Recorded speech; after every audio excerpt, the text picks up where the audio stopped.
All right, welcome to another episode of God Yay or Nay. I'm here with Mike Fallek. Mike, thank you for joining me. You're welcome. I had to adjust my microphone again. Hold on, everyone. Ha, It's ha, ha, fine. ha, ha, It's ha. fine. He can edit. We all know how to edit. Okay.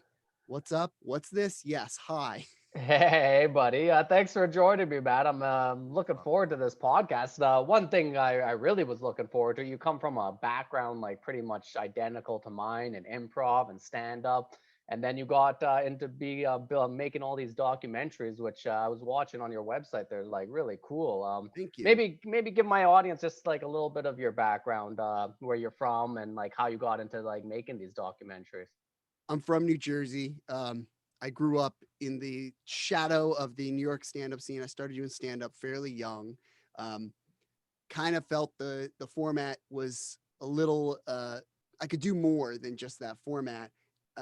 So kind of went to film school, went to MLA film school, um, and I make this is a really dry description of me. Here's what the deal is.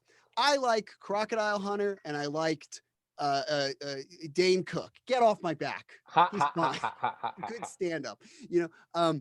And I liked all the others. I've watched more stand up than anybody else in the world. Probably, but like I wanted to do I sort of wanted to make things that were cool and make filmmaking, and I liked animation. Went to film school, combined comedy, animation, and documentary and pet stuff. I made some documentaries about pets. I made some documentaries about more pets and I made some documentaries about dieting, and now I'm making a documentary looking into a cult. But the big thing I'm passionate about is actually using comedy, because there's this really horrible kind of exhibitionism with cults where these people are victims, but we kind of are only interested when it's really scandalous, and we don't educate people about why they really got there. It's kind of like showing up to a murder scene to teach someone how to like clean small stains out of soccer jerseys. So it's like, how do you get the dirt out of your soccer jersey? Here's how we get the whole body of blood out of a carpet. It's not really the right time to learn that skill. The time to learn that skill is in a minor way. And so we've been trying to make this a more approachable topic about cults, to show that cults are on a spectrum. And the cult that we went into right now is called MGTOW. And we just had a mini series on Rizzle that's coming out like right now as people are hearing this, I think. Yeah. And it's I'm trying to get rid of the ivory tower of documentaries and really make them approachable and kind of fall in the line of Penn and Teller and Alton Brown and people that weren't so self-serious but with serious issues. Yeah, and I love that. Yeah, that's actually a great way to not too self-serious, but serious issues. And I love that. Comedy, I think, is a great way to approach any kind of serious issues, because like puts down people's like defense systems because they're laughing, and then they can actually like absorb a lot of different information. So like I do love how you said that. And I'll add to that because it's interesting you say it that way, putting defenses down. There are these people that want to talk about serious things. And when they're serious, you need to have reverence. But when you want to teach people something, it's like everyone forgets what it was like to be to be a kid and learn in school, and how resistant you are to boring subject matter and boring presentation. Think about every conversation you've wanted to stay in. Have you wanted to stay in conversations where it was really serious and scary or someone was angry at you? Or have you wanted to stay in funny conversations? That's like my whole philosophy is like, people want to hang around if you're funny, and there's this resistance to it in serious issues. And it's like, we can't be funny and like not and be light about something that's like, I'll give you an example. We have a trigger warning at the beginning of my podcast about this cult. Now for some people, that's going to be the only thing that they hear because it's a trigger warning. They're going to have to turn off the program. And so our trigger warning is funny because there are people out there who they're going to hear the subject we're talking about. They're going to go click. So we try and make that trigger warning a funny experience, because for the people who are victims, who are actually triggered, that's going to be the only content they get of the day of experiencing my show. They're going to have to hear it and say, this, I can't do this. I've got to turn this off. So it's little things like that that I'm passionate about. Mm-hmm. Hey man, no, I like that. And so why the interest in cults? What made you want to go into this thing? And maybe like, yeah, actually I'll ask you to define what hashtag cult is afterwards, but why the interest in cults first? Yeah, if you listen to the podcast, which is hashtag cult, or if you watch the series on Rizzle, I had a friend who was in this group and he got sucked into this group called MGTOW. And I thought, And MGTOW is men going their own way, right? yeah, and it's a cult. Um, I can say that now. The reason I got into it was I heard all these things that my friend was saying, and I said, this sounds like a cult, but I thought I knew how cults work. How is this working? And so I said, I put this interview out there. I said, this is an intervention for you being in a cult, essentially. And I brought cult experts in, and they explained how it worked. They explained that to me, I just wanted to prove this was a cult to try and save people from this. But then as I learned more, I was like, this cult stuff is everywhere. And we draw this line in the sand of this isn't a cult or this isn't a cult. And it's not helpful. It's kind of like saying, well, I'm stalking you, but I'm not a stalker. It's not really a helpful metaphor. It's like, well, you're doing everything that's stalking me. The relationship between, my partner was in a severely coercive relationship, which is another word for cultic relationship. And and we would watch cult stuff and she would be like, that's me. That's how I was dragged into this.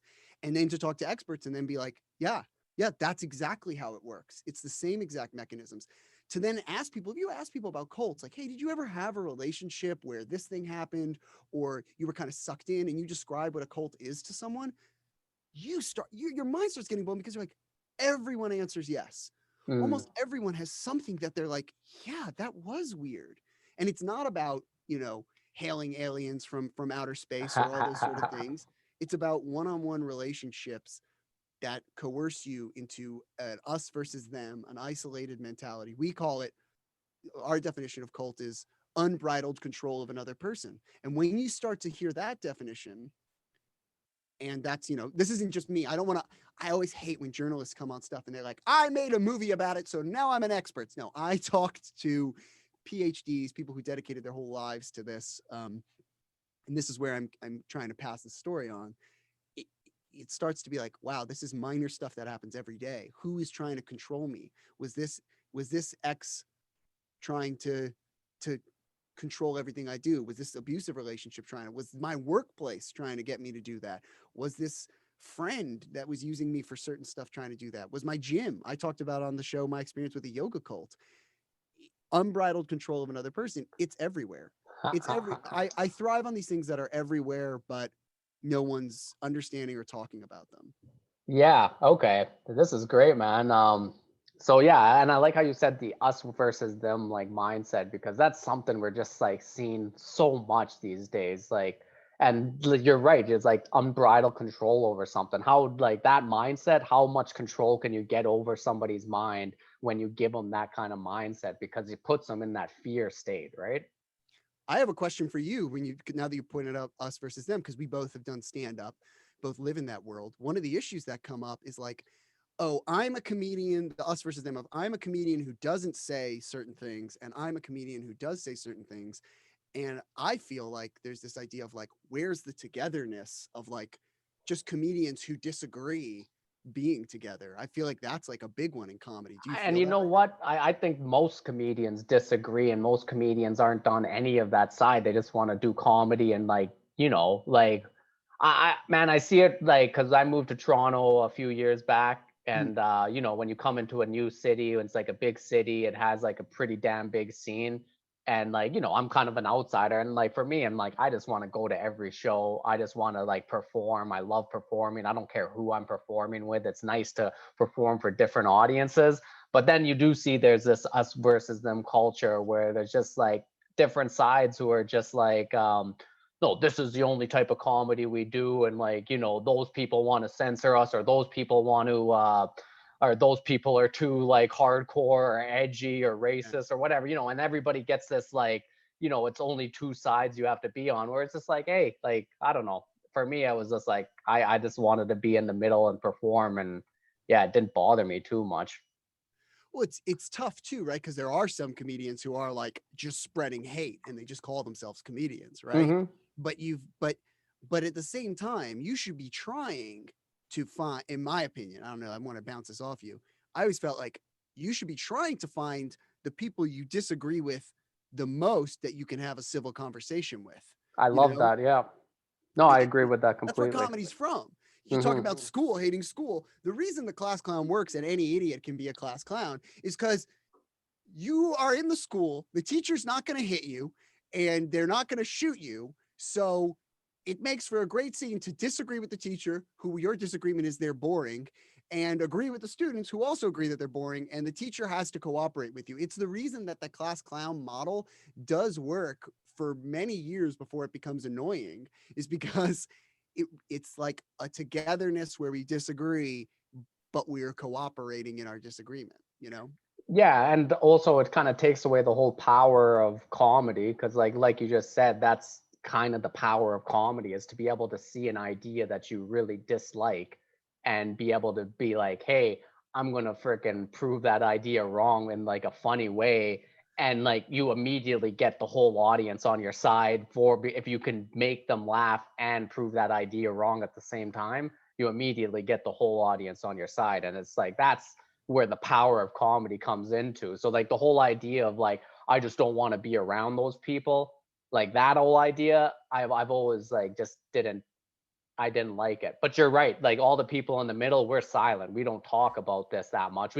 We talk about it when we're having a beer after the show, like why the fuck is everybody so goddamn like angry at each other? Like I just want to perform, and like isn't comedy about like that? But like we don't talk about it like online, or like we don't, because like I guess there's that fear of like getting backlash from anybody. It can come from any side or anything, right? it, it's it's interesting. Todd Glass said almost the same thing. He was like, when we interviewed him about this subject, he said, you know, the majority of comedians that don't speak up against either some behavior that's over the line, or Todd Glass is very much for not saying of slurs, which I think is pretty basic human conscientiousness, but more speaking about comedy in general, he was saying people don't speak up in the world of comedy because they want to be liked. And it's this thing where we're losing, I feel, some of the comedy in it. We're losing some of the we're on different sides, where it's okay to be on different sides. And it's tough there. And I think it's being ruined by people who spread legitimate hate and call it comedy. And well, like the legitimate hate thing, the one thing I see in this like whole culture that's kind of like happening right now is like they have this whole idea of like cancel culture, and like I think that's kind of like an overblown idea, right?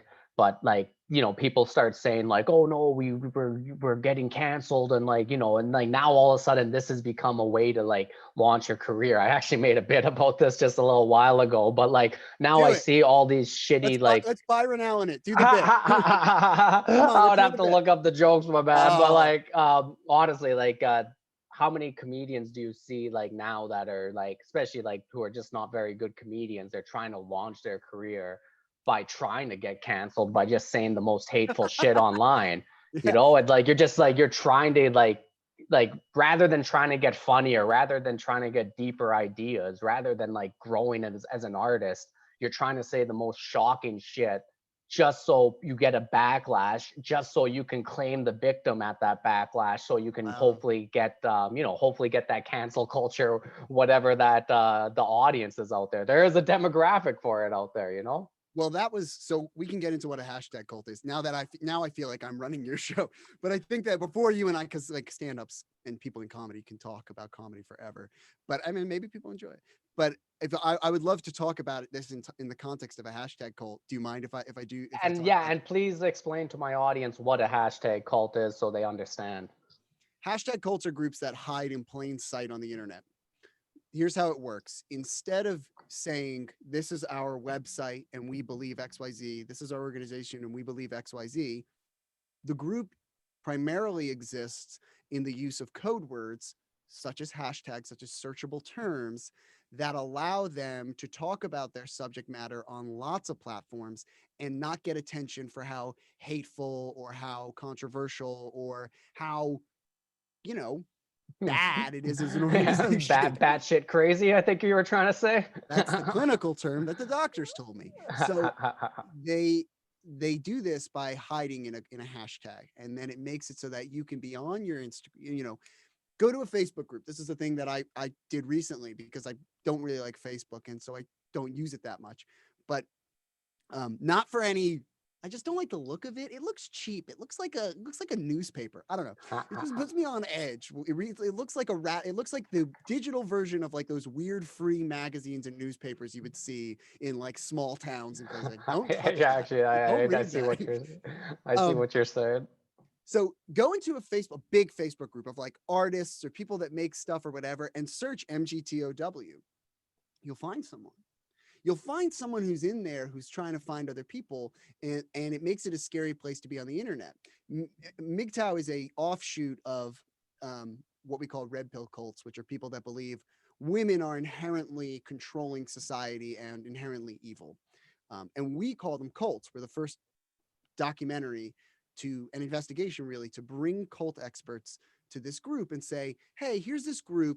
They kind of parade around saying that they're this hashtag and they have believe these certain things. Is this a cult? And what they do is they'll post a video with a cell phone alert in it, and they'll look really unprofessional. they they'll post a video. In the video, in the tag and the title, it'll say MGTOW. Then the comments section become a MGTOW forum. And so now, not knowing this is a place to go, it might not even have hateful language in the title. It may have very innocuous language. The comments become a forum for MGTOWs to get out their rage, to coerce others, to convince others to do what cults do: yell at others for thinking different than them to make themselves feel safe. In the case of MGTOW, they say these horrible things about women. They say these horrible things about male mental health and male suicide. And male suicide, as if it's like a different than female suicide. But like, they say these horrible things about suicide and they attribute it to women. And it's a way of hiding a hashtag. And there's lots of hashtag cults. Actually, in the podcast, we talked about anti-vaxxers. They're one of the original hashtag cults. And proposing this model is really like, when I said this, that you can hide a cult in a hashtag, we found lots of people. There was a friend of mine who works at March for Science, and she was like, the anti-vaxxers work exactly the same way. We talked to someone who did an investigation, a scholarly paper on Mud Fossil University, who simply believe that they find fossils, and that they prove that there were. I'm going to make fun of the cult a little. They prove that there are robots in the Bible, I think, is one of the things that they believe. Hey, that sounds like a much cooler Bible than I'm used to.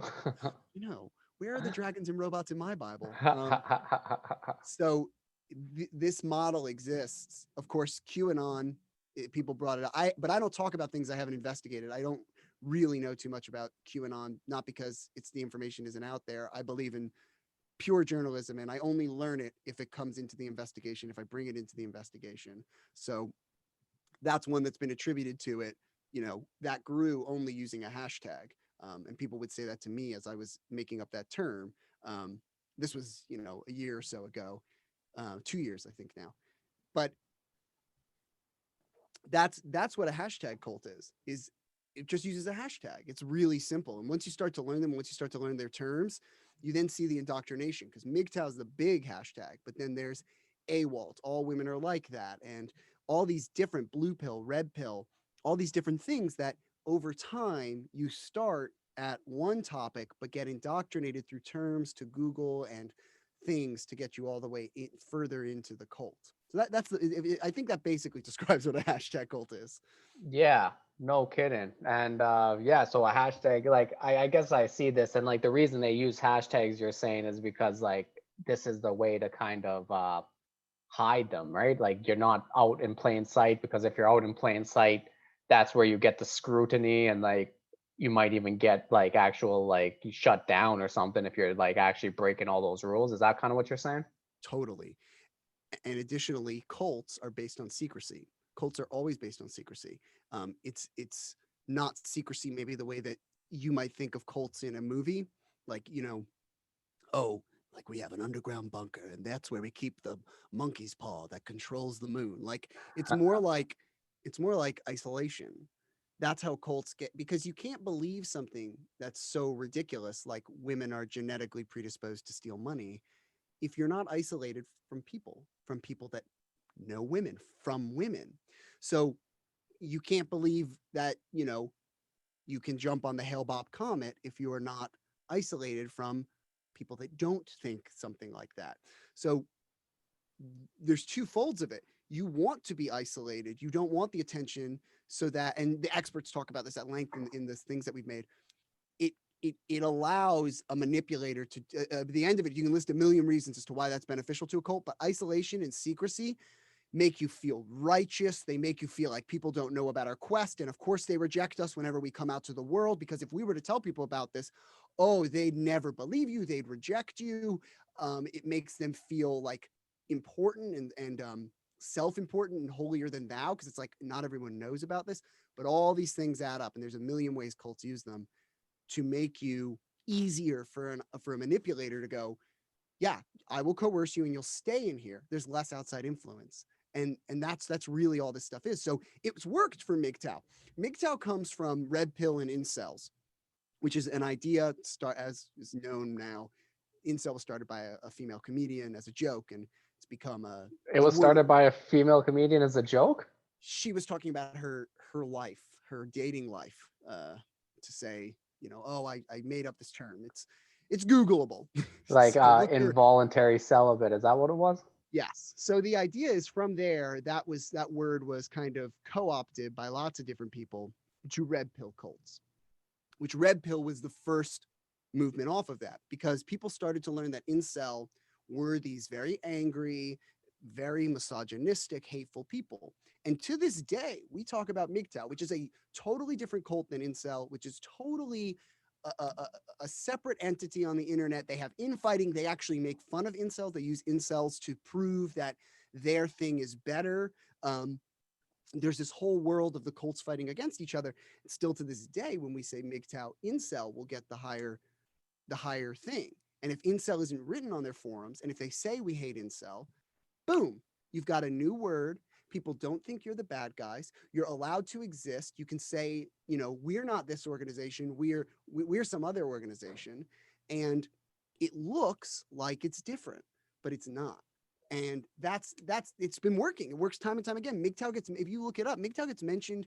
Christopher Hassan, who we talked about, was on MGTOW forums constantly and was a Coast Guard who was doing tramdol and stockpiling weapons and ammo and customizing silencers illegally.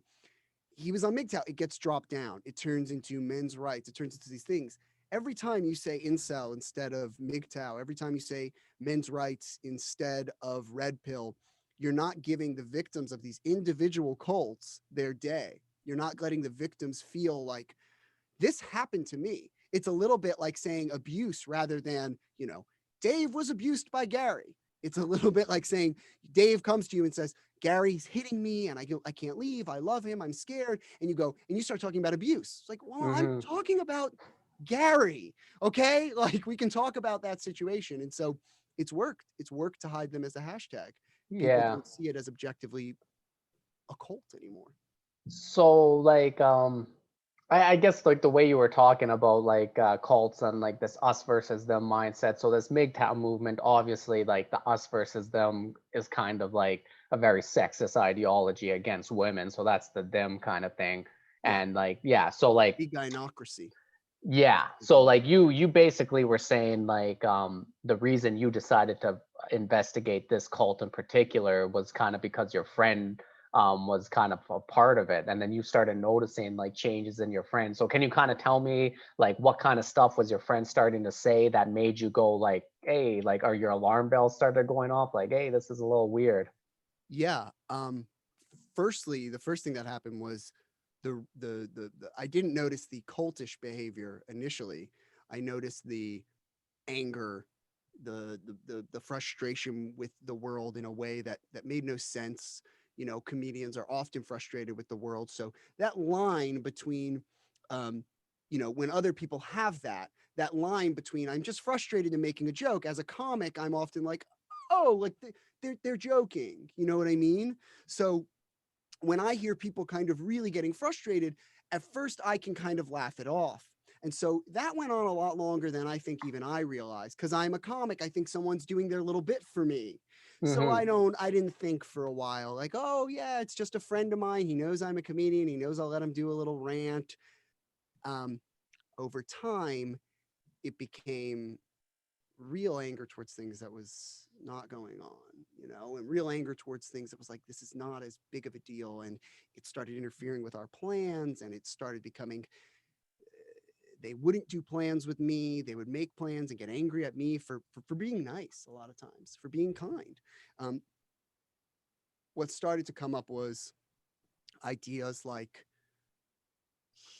hearing conversations between men and women and deciding that the man was manipulated, feeling all these ways about dating, and that's slowly becoming more and more of a thing.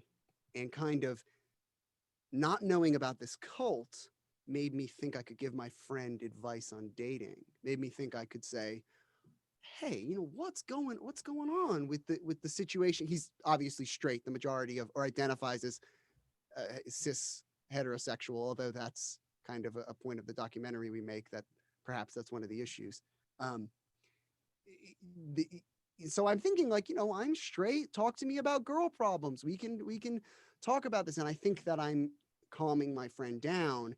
And then over time, it became more and more and more. Over time, it became anger at me for, wanting to interact with him. It became anger about these issues. It was now very far from even a conceivable funny rant, you know. Um, Yeah, it went from being funny to like just him like anger at the world kind of thing. I think if I knew about this cult, I would have never seen it as funny. I think perhaps I only saw it as funny because of my background in comedy and Mm. that I didn't know about this group. And so once it started to become offensive and hateful in a way that, well, let me just say this too. Hate is not what cults are about. They use hate, but like the hatefulness, I hate pepper on tables. I hate ground pepper on tables. I do. I'd have no problem with it being launched into the sun.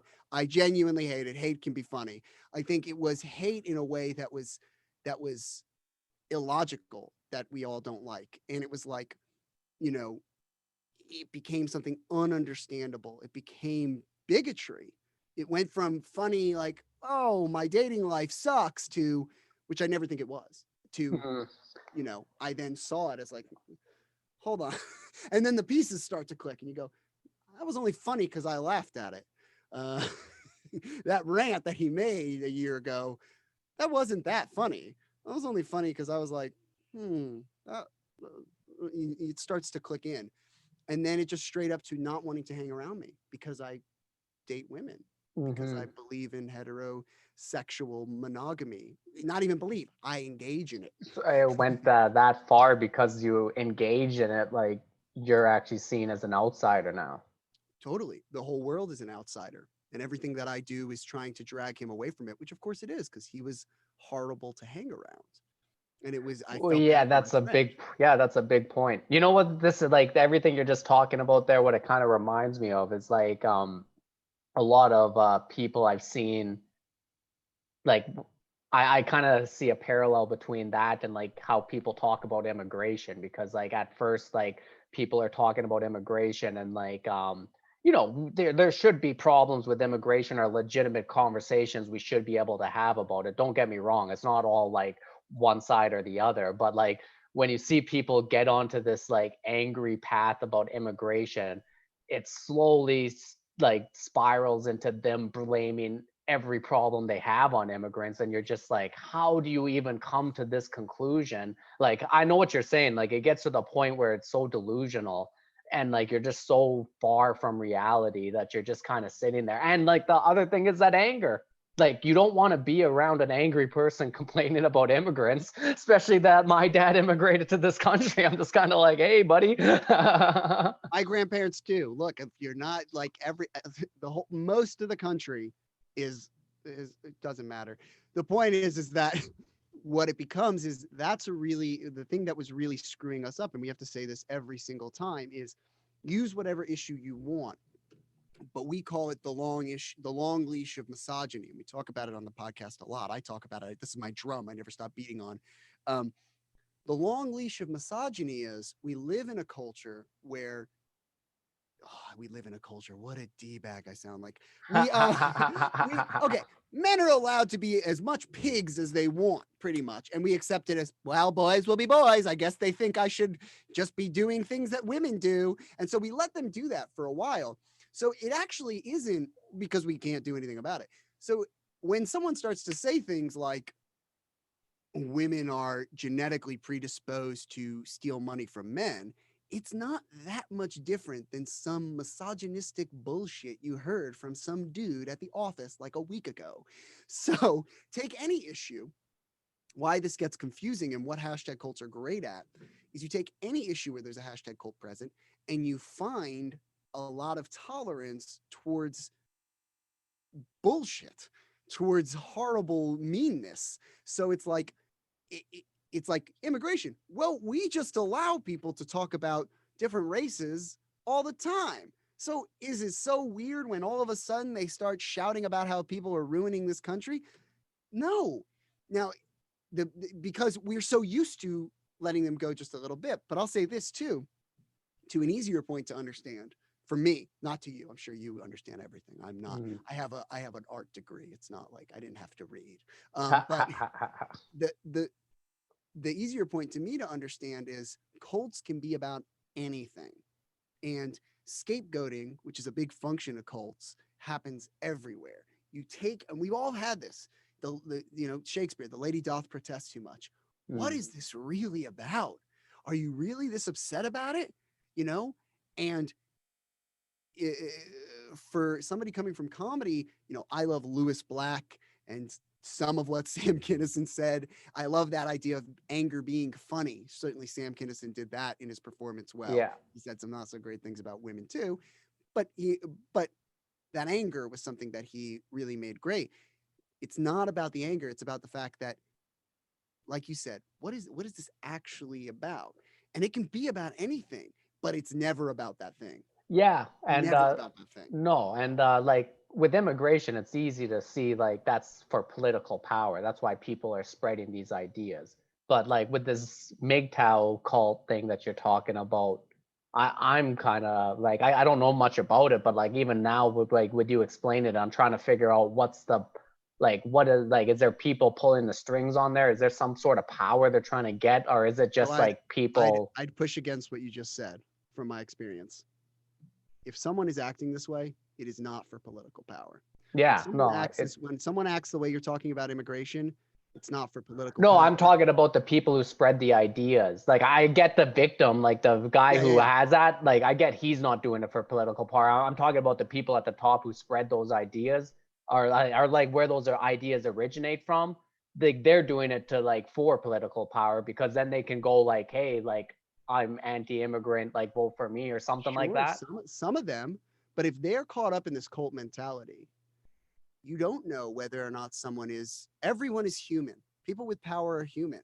And so if someone is saying all these vitriol and it's not really about the issue and it's not all these things, but they have power, well, they could still be in the cult as well. They could still be in a cult mentality. They could still have issues at home in their personal life that they're scapegoating in order to feel good. So you can't assume with any of these groups that some are, doing it for real reasons and some are not. Coercive relationships, scapegoating emotions, these are things that just happen for personal emotional reasons. Now we can connect the dots and think all these different things, and it's not to discourage saying people with power are often trying to manipulate people, but it's more to say that's a cult. Didn't I just describe a cult? People with power manipulating people. You are wanting to see how far, when you have control over people, you need to be self-evaluating. That's what I've learned from this, and being like, how much am I taking advantage of this person? In the case of MGTOW, it's fairly obvious. People come on these forums and say, I'm depressed, I'm sad, I'm devastatingly heartbroken about this breakup I just went through. They're vulnerable. And blatantly, the person will say, join our group. Listen to me. I'm your new master. Yeah. In the case of other issues where it's on the cult spectrum, you know, a lot of cult people talk about MLMs, which is a really easy way to understand it. So is Like the person, multi-level marketing. yeah, because is the person in charge doing it for money, or are they doing it for power, or are they doing it for both? And that control over another person may be driving them more than money, because of course in MLMs you don't make money. Hmm. So it, can we say that there are evil people out there who will say anything to get political power? Sure, sure. But is that not on the cultic spectrum of what you're doing? Can we also say for sure that every person that supports them and votes for them isn't doing so to scapegoat their own emotions? Can we say that that person isn't aware and conscious of it? I often, since we're on a show called God, Nay or Yay, um, I'll say I often, and you can tell me if I'm going on too long, by the way. I am not so, speaking of cult leaders, interrupt at any moment. Ha ha ha ha ha ha. is is um is the person who is in favor of that mentally sound? You don't know. Is the person who's saying it mentally sound? You don't know. And I like to explain it using evolution, which is that creatures don't decide I'm going to grow a longer beak. Creatures live and exist and mutate, and the ones that die, they have the longer beak. The cult ideas that allow the abuser, the coercive one, the person needing to scapegoat emotion, needing to feel like they need to control people, the ideas that stick, those are the ones they keep with. So do we Mm. know that they're even with it? Do we know that they know they're addicted to this power? That's for the cult experts I talk to really explain. But the big thing I would say just about the whole statement and why I'm pushing back so hard, which sounds like an innocuous thing, is like every cult member, every cult leader is an individual, unique person that at one point was not in a cult, and something happened to them to get them into that cult. They're on the hook for all the bad crap they do, but at some point they were a good person who was coerced into this system by themselves, by actions in their own life. But we can't know until we talk to each individual one. I'm almost against the word cult as like a group, because it's like they're all individual people and their stories are all different. And if we had a system of brainwashing that worked on every single person, oh, you bet everyone would do it. It would be weaponized, because it doesn't work that way. It's not about the belief. It's not about where we can see power and opportunity. It's about one individual coerced another individual. That's how every single person enters a cult. Mm. And I like how you were talking about like how like trauma kind of like plays a role in this, like almost like when people are vulnerable, like something bad happens to you and you are vulnerable, like you got to really keep your defenses up in those situations, because somebody will tell you like, hey, like blame this person or blame this group or something like that, and this is why this happened to you, and that can really set you in a spiral. And it also doesn't allow you to look inside yourself and ask like, why did these things happen, and really kind of try to like heal from that and really try to find that like the real reason shit happens. Because like, you know, the fucking world is so complex, like shit happens for so many goddamn different reasons. For somebody to come here and be like, oh, you're in pain, well, this is why it happened and this was the people you should blame, like this is when you need to keep your freaking defenses up and not take those simple answers, right? It's even scarier than what, by the way, I'm glad you said you like when I was talking, because I was very, very worried. Ha ha That ha ha but ha ha ha okay, ha. so it's even scarier with hashtag cults, because the levels of indoctrination with these groups function online. So you search, I can't get a date with a woman. Well, then you're diverted to dating advice, which for sure, if you write it that way, is going to bring you to um, dating advice people, which is pickup artists, which was also a cult. We talked to a guy that was in that. Pickup artists and incels are kind of the start of this whole thing. And so now you're getting dating advice. Now, of course, the dating advice is bullshit. So, why? Because it's not to you, it's not specific to your life, it's general maxims meant to get hits. So then you find in there someone being like, this guy's an idiot, it doesn't work. Well, now you're going to go to them. And who's that most likely going to be? Now you're going to be in the world of uh, alpha male ideas like John Sonmez, who's a guy we interviewed. You're going to be in the world of people protesting against these pickup artists who may even be on my side, who may even be people saying like pickup artists are manipulators, but they themselves might be lost in the woods. And then you might go to incels who say, give up on the whole system because it doesn't work at all. And then you're into red pill who says there's political and monetary, like you're saying, like, oh, the people at the top are doing it for power. Red pill says that exact stuff. Women are doing this stuff to control the earth. So now you're in red pill, and now you probably then say, none of this is working for me. I'm going to go to MGTOW, which is men going their own way, which is one of the more recent iterations of this, but there are many, and there's schisms all the time in these cults. But it's existed for about 8 to 10 years, as far as we can tell. We've talked to some of the people early on in doing this. And so you say, oh, you're vulnerable. You're vulnerable, and you get broken up with, or a date goes bad, or something bad happens, and your phone, which is normally the source of information, gets twisted into this thing of here's what you should do. It's not even like back in the day with cults where you had to go find them, or they had to find you, they had to strike and stalk. Literally, you are reaching to your pocket and boom, there's the manipulator waiting for you. They also dominate the internet, hashtag cults.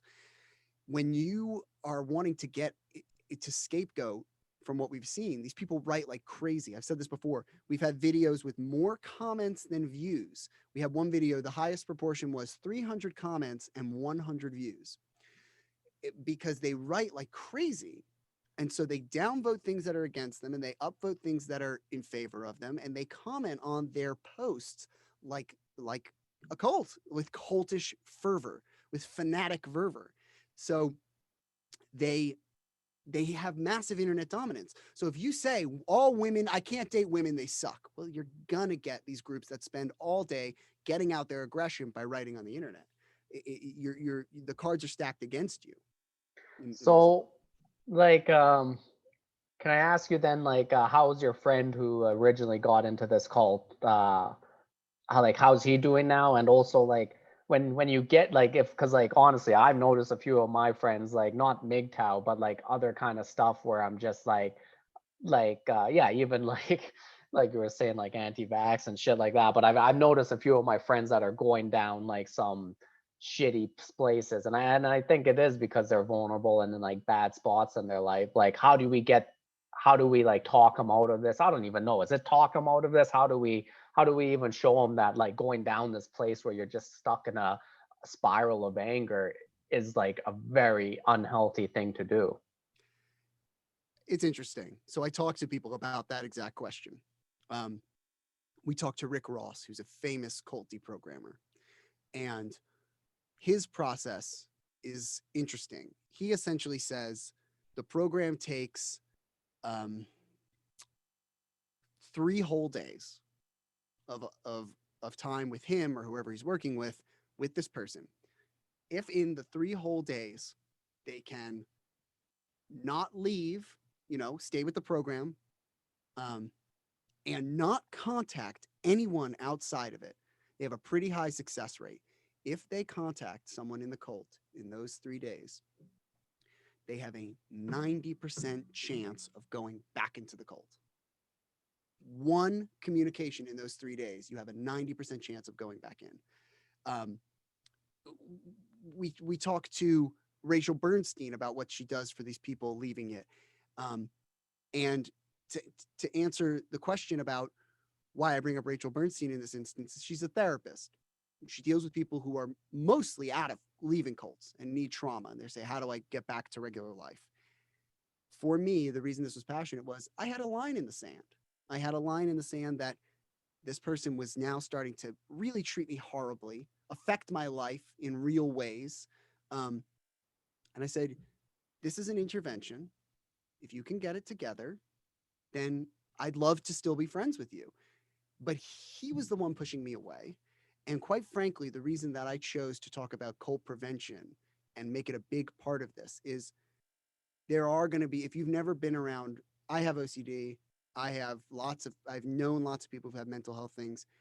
If you haven't been around it in your life, something like a cult, something like trauma, something like addiction, there are people you can't help, not because they're unhelpable, but because it's not up to you anymore. It's not up to you anymore to take care of them. And you're just going to have to say, I don't have the resources to take care of you anymore. And that was the line I drew. And I think that that's a thing that people don't talk about with mental health, and why mental health awareness, which is another BS thing entirely, but well, because like, what does it mean? But if prevention and awareness is really key in this, because that's going to be the key to giving them a soft place to land, a loving place to land. I'll tell you the number one thing that we heard about getting people out of this that Chris Shelton said, which is the thing that we say all the time. I was nice to MGTOWs. When they commented, I was one of the first people on the internet to say, why don't you tell me why you're in so much pain? Talk to me. What's going on? And that's hard to do. It's impossible probably for most women to do, because it's scary. They say these horrible things about women and saying you're trying to manipulate them, and that if you probably are going to make a guy kill themselves, and you're trying to steal babies and all these different things. It's horrible. Mm. But I was learning about cults and was able to say what's going on. And we had these conversations with people who we were loving towards, like my friend that I did the intervention for, like these cult leaders, like these cult victims. You need to give people a soft place to land. Chris Shelton, who was in Scientology for many years, said, we got in a whole conversation in an interview about Twitter, this aggression people have on Twitter. I said, did any time somebody yelled at you, made some protest sign, was outside the center to get you out, did that ever work to get you out of Scientology? He said, it forced me back in. And we talked to other cult experts who said, every time I was confronted on what the thing believed, every time the cult experts would say, you confront someone on what they believe, just on that, and confront them in this way, like they're wrong and they're stupid, it reinforces their righteousness. It makes them think, of course you don't get it. I'm doing this amazing thing. The whole world is against us changing these things. And that's the thing that I would say I've learned above all else, is give them a loving space to tell you about stuff. I think when it comes to abuse, there's lots of people who don't want to share their story, and it might be because they don't feel safe. It's about being persistent and being persistently loving. But at a certain point, I chose to do prevention and not to follow up with my friend anymore, because this intervention was the line for me. It was the line that I'm not gonna, I don't have, if you can admit something's going on, and there was a few weeks of back and forth after the intervention, great. But after that, I can't keep taking hits to my life. You can't keep being the person that I hate, and I'm not going to be the one to help you out of it. And, to follow up on that, there were other people that I tried to pass the baton to, but that's the tragic part about mental health, is if we don't have an accepting environment of it, if we don't have an accepting environment for people to get out, if we're yelling at everybody, if we're telling them they're wrong, when they, like, okay, this group believes that women are controlling the world, which I feel like they'd make some different choices for themselves if they were controlling the world. But they believe that they're controlling the world, and that they're genetically predisposed to use marriage to their advantage to get more kids and get money from you to take care of their kids. And that what we need to do is create artificial wounds. And that if you're with a woman, she'll make you kill yourself because she's a black widow. All women are black widows. We don't need, as people not in that cult, to debate that. We all know that that's as insane as getting on a spaceship following a comet. We all know that's that, and that somehow by drinking gin and strychnine for 10 days, that will get you there. We all know that these are crazy ideas. So don't debate. You're debating someone who's sick. You're debating someone who needs help. And so to me, I think that we're better off looking at these scenarios and being like, is everything okay? And yet at the same time, we're not all responsible for it. We can't be. We're not going to fit. And that's what I don't like about mental health awareness. Like, what am I going to fix? If you see someone screaming on the street, what are you really going to do about mental health awareness? Almost nothing. They're in a state. They're in an episode. They're having an attack. There's not much they or you can do about it as a not medical professional. We need to have an environment where someone says, I want to go to therapy because I feel sick in my head. That's the kind of stuff that we can do preventatively, because I'm not a doctor. And I've had all these moments in this documentary shooting it being like, well, what if we went on this long 2-hour speech one night. It was like, what if we go what if we make this program and I do this and we have people and I hire psychologists and we'll pay them this way. And then it was like 2 hours later, I was like, I am not the savior of the universe. This is not going to work. So you kind of have to realize that the way to help everybody is to understand it and to give the love that you can to the people that you can love. Otherwise, you're just going to be, a martyr trying to fix everyone. You're better off trying to start a cult and doing it that way. I don't know. You really are better off trying to just manipulate everybody into being healthy. It's an insane way to be. It's not how we do stuff. Yeah. Hey man, that's really well said. And like you're right. Like I've never convinced somebody, especially on the internet, that their ideas are wrong and like these are the right ideas actually, sir. I hope you can understand this and admit that you're wrong. Fix it, and then the person goes, "Oh yeah, you're good," because they're not yelling about that. They're not. They're yelling about something else, and it's like, think about how many times. It's like how many times in a real conversation have you taken out aggression on someone and come back and been like, "Look, I was upset about this thing this morning. I was so rude to you. I shouldn't have said that." Yet we all pretend that never happens on the internet. That is something that happens if you're a normal person every single day. You're like, "Oh, I was hungry. I was, tired. Oh, so and so came in right before you and he was a jerk." But yet on the internet, I'm totally rational. Nothing I've written is irrational. It's a crazy way to behave. I don't quite get Yeah. why we're pretending that it's the other way. And the victims of this stuff are not always okay either. We've had people yell at us. We had a really great interaction where someone was really in favor of it. And then they started talking to us and they got triggered talking to me. And I was like, I hope you're okay. Like, I know that this is a tough subject for you because it hits close to home. And they were like, yeah, I was having a thing right now. And when you talk to people out of these things, their attitude towards life, their self-effacing nature, their ability to know what happened to them, it is inspiring. And I've gotten to inspiring, and now I can't get rid of the douchey sounding ring I've now acquired for myself, like a Super Bowl ring I have to wear around it is inspiring though. I hate the word, but it is No, inspiring. I think it is. And like Yeah. you're helping like people and like, hey I'm man, not like helping. I draw cartoons and make movies. I am not helping you. That's the number one way I think video people get into cults. I'm not helping anyone. I filmed something. I'm not a psychologist. I filmed something. I made a documentary. If you got out of something, you helped yourself, not a podcast.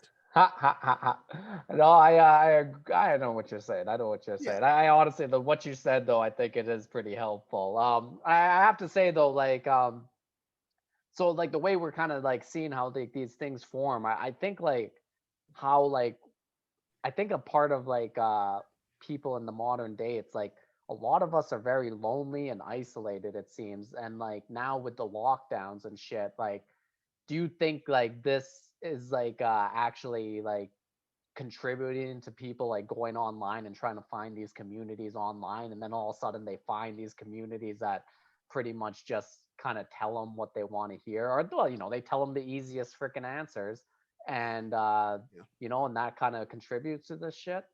Well, I'll speak on one thing from the point of view of an expert.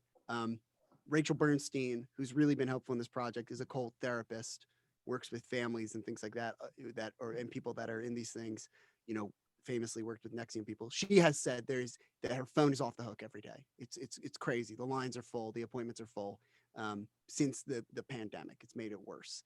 But I'll comment to the other thing from a journalist's standpoint. Are we lonelier in the modern era? No way. What we are is more aware and more able to start to say, hey, I feel lonely. And it is, in my opinion, awesome. If you listen to me, I'll inspire someone right now. If you're able to say I'm lonely out loud, good for you. Because that is now something that we hear and we have empathy for and we care about. And that is something that will make you stronger. We are not more lonely. Man has been the same since the beginning of time. We've all had the same orifices and bodies since man started. Since not the beginning of, I don't think there was like Ted as soon as like the Big Bang happened. But like we have been the same since we were man. And we have always been lonely. We've always felt lonely. We are getting now better at saying I'm lonely. And that's awesome to me. So I can't speak societally because I'm not, the king or whatever. And so, but I will say they are having more appointments during this lockdown. There are more people going to these groups. But I think that in my opinion, something that I don't know if it's a modern era thing or not. Um, uh, know-it-allness is at an all-time high right now, in my opinion. I've always hated know-it-allness, and now with the ability to publish on your own, I now see more know-it-allness and mansplaining everywhere. It's insane to me. It's bonkers. No one is able to just say, I don't know. It's crazy. It's bizarre to me, and it's one of the things I get by as a journalist. Saying like, yeah, I don't know. Can you explain that to me? And people have these conversations with me sometimes and they reference people that they assume everyone knows. And I'm like, I don't know who that is. And I don't really want to know who that is. Like, like I think that that's something that's always bothered me and that's always been around. The thing that I do think our project is saying is a problem in the modern times, which is different, is commenting on videos. It's a big part of the internet that no one talks about. Internet forums are a different beast entirely, and it is a new phenomenon. MSN Messenger, the company, when they had a forum in the 90s, shut it down because they said, we don't have the manpower to moderate these forums. And every single time we set up a free forum, it becomes a pedophilia ring. Every single time. You can look it up. On top of that, this idea that you are allowed to heckle and attach it to a performance is completely new to the broadcast era. You're not allowed to do that on TV. You're not allowed to do that on a movie. You're not allowed to imagine going to the movie and you were allowed to put up on the screen every time people watched it your comment about a certain scene. It's unheard of. On the internet, it's encouraged. And I think there's this big thing with YouTubers saying, oh, comment and talk to me and we want to have a community. And my answer would always be why? And that is a follow the money thing. They're doing that because they start doing it because every single vlog and YouTube thing tells you get comments. Yeah. And that is not healthy. We've talked to someone in this documentary who said, they were commenting like crazy on the stream we were on. And I said, will you be in the movie? And he said, I feel this pressure to keep writing. To keep up with the stream, and I feel I just have to comment, and I don't really know what I'm saying. And we see these MGTOW forums starting in YouTube comments, and then people throwing their hands up and being like, "Well, what am I supposed to moderate all the comments of like horrible, threatening things towards women?" Yes, you're supposed to moderate that. Yes, you're supposed to take that down. But we don't. And the big thing is with, like I said, I'm just a podcaster, a YouTuber. Another thing in the modern era is people being like, when someone says to them, I love your show, I love you, this is great, it's the greatest thing ever, there's no self-effacing on the part of YouTubers, and they encourage fanatical behavior, which is how cults are born, and it is how a lot more people get hurt. There's a lot more people that love you that are like gonna kill you. Crimes of passion, abuse often comes from someone you know, and stalking are huge problems. And yet we kind of always take the easy to understand route of like, hate looks so bad, but love is how a lot of these groups start, giving love to people that aren't getting any, giving love that is unrequited because you don't understand the social situation, and it becomes stalking. Love can be just as harmful and is a bigger tool than hate to get people in. And I think that commenting is a thing that's why I like Rizzle. So we have a mini series out on Rizzle, and you have to comment using video. And Rizzle, plus a lot of things I've learned in this documentary, is like not anonymous commenting really changes the style of conversation. It is slightly more courteous for the majority of the time. I think it's undeniable. And Rizzle, you have to comment using a video.